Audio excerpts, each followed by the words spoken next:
اللہ کریم کو بھی یہی منظور تھا کہ نیک اور یہ پاک بیویاں ان شریک گھروں میں نہ پہنچایا جائے۔ پھر آپ نے صلی اللہ، اور پھر یہ اتنی پیاری بیٹیاں تھیں کہ نبی مکرم صلی اللہ علیہ وسلم کو جب شعب ابی طالب میں جو تھا یعنی قید میں رہے، تو یہاں یہ باقاعدہ اپنی پیارے نبی صلی اللہ علیہ وسلم، اپنی والدہ سیدہ خدیجہ رضی اللہ تعالیٰ عنہ کی تینوں بیٹیاں جو تھی خدمت کرتی تھیں، ان کے دل کو ڈھارس دیتی تھی، پیار اور محبت کرتی تھیں۔ تو پھر جب اللہ تعالیٰ نے مدینے کی طرف ہجرت کا حکم دے دیا، تو ایک باپ کو دیکھو کتنا شفیق باپ ہے کہ ابو العاص پہلی بیٹی زینب تھی، تو ابو العاص نے ابھی اسلام قبول نہیں کیا تھا، وہ کہتا تھا میں اسلام قبول نہیں کروں گا، لیکن میں نبی مکرم صلی اللہ علیہ وسلم کی بہت عزت احترام کرتا ہوں، زینب مجھے تم سے بہت پیار ہے، میں تمہارے بغیر نہیں رہ سکتا،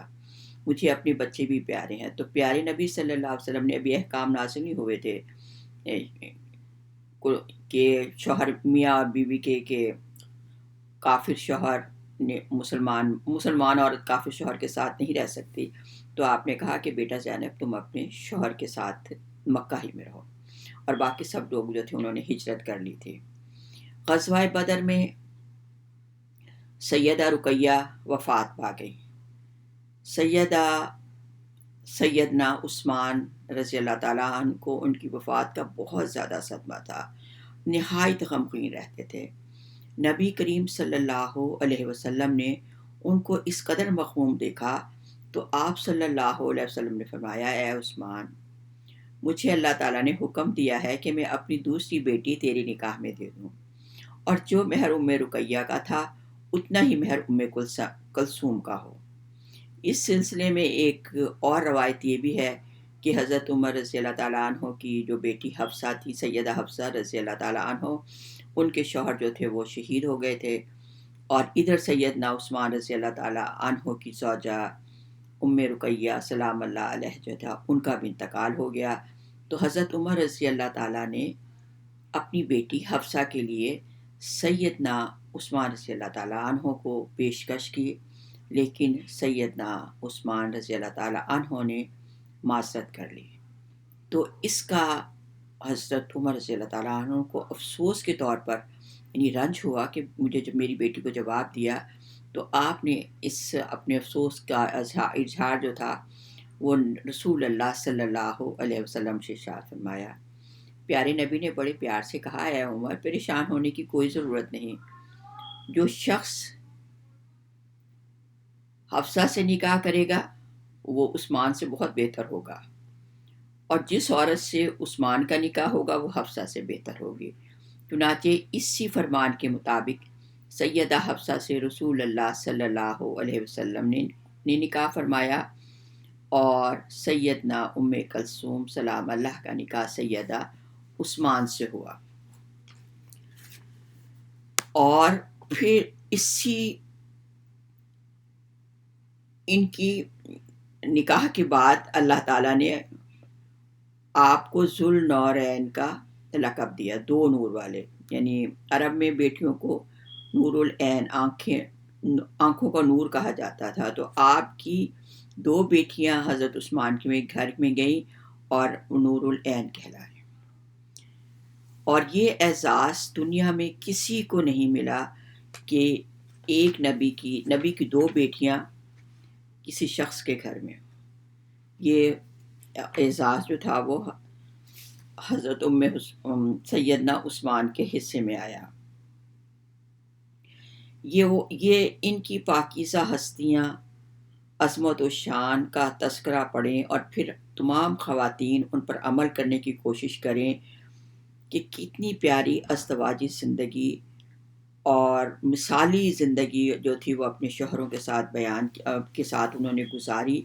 اور ہر مشکل میں اپنے شوہروں کے ساتھ رہیں۔ 6 سال آپ یہ رہیں، آپ کے حضرت عثمان کے نکاح میں رہیں۔ اس کے بعد اللہ تعالیٰ کی طرف سے حکم الہی آپ کی بھی یعنی وفات ہو گئی، اور 9 ہجری میں آپ اس دنیا دار فانی سے رخصت ہو گئیں۔ اس وقت پیارے نبی صلی اللہ علیہ وسلم جو تھے وہ انتہائی غمگین تھے۔ ظاہر قدرتی بات تھی، آپ کے صاحبزادے اور تینوں بیٹیاں آپ کی زندگی ہی میں جو تھیں وفات پا گئی تھیں، لیکن اللہ تعالیٰ کے مقرب اور ولی اور دوست اور پیغمبر جو تھے وہ ان کو صابر اور شاکر رہنے کا حکم تھا، اور یہی حکم وہ اپنی امت کو بھی دیتے تھے کہ ہر مشکل اور تکلیف میں صبر اور شکر کا ہاتھ جو ہے وہ ساتھ نہیں چھوڑنا۔ کہا صبر کرنا بہت مشکل ہے، لیکن جو صبر کرتے ہیں وہ بہت صاحب نصیب ہوتے ہیں۔ حضرت صلی اللہ علیہ وسلم نے اپنی بیٹی کی نماز جنازہ خود پڑھائی اور ان کو کفن کے لیے اپنی چادر مبارک بھی جو تھی عطا فرمائی، اور نبی کریم صلی اللہ علیہ وسلم نے غسل اور کفن کے تمام طریقے جو تھے وہ بتائے، اور سیدنا صفیہ رضی اللہ تعالیٰ عنہ، اسما بنت امیس اور عطیہ رضی اللہ تعالیٰ عنہ نے جیسے آپ حکم فرماتے رہے، آپ اسی طرح جو تھی غسل کے فرائض انجام دیتی رہی۔ آپ نے کہا ام کلثوم کو بیری کے پتوں کے پانی سے جو ہے غسل دینا، 3 یا 5 بار غسل دینا،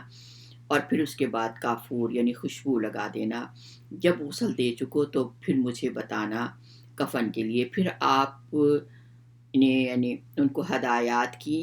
اور آپ کے کفن میں جو زائد کپڑے تھے وہ ایک حجاب تھا اور ایک سینہ بند تھا۔ یعنی عورت کے کفن میں 2 کپڑے زائد ہوتے ہیں کہ دیکھو اللہ تعالیٰ مرتے وقت بھی پیارے نبی نے جو تھا وہ حکم دیا کہ اپنے سروں کو ڈھانپ کر رکھنا۔ تو یہ تھی وہ زندگی جو نبی کریم صلی اللہ علیہ وسلم نے بنائی، گزاری، اور اللہ تعالیٰ نے حکم دیا کہ رسول کی زندگی تمہارے لیے نمونہ ہے۔ اور اللہ تعالیٰ ہم تمام عورتوں کو پیارے نبی صلی اللہ علیہ وسلم کی سنت اور ان کی ازواج اور ان کی بیٹیوں کے مطابق زندگی گزارنے کی توفیق عطا فرمائے۔ اللہ رب العزت، رب ذوالجلال، رب کریم کی خدمت میں مؤدبانہ التماس ہے کہ اے رب کریم ہمیں وہ رحمت عطا فرما جو ہمیشہ جاری رہے، وہ راستہ دکھا جو تیری طرف جاتا ہے، وہ کامیابی عطا فرما جو تکبر سے پاک ہو، وہ رزق عطا فرما جس میں برکت ہو، ہمیں وہ سب عطا فرما جو ہمارے حق میں بہتر ہے۔ فسبحان الذی بیدہ ملکوت کل شیء وإلیہ ترجعون۔ سبحان ربک رب العزت عما یصفون وسلام علی المرسلین والحمد للہ رب العالمین۔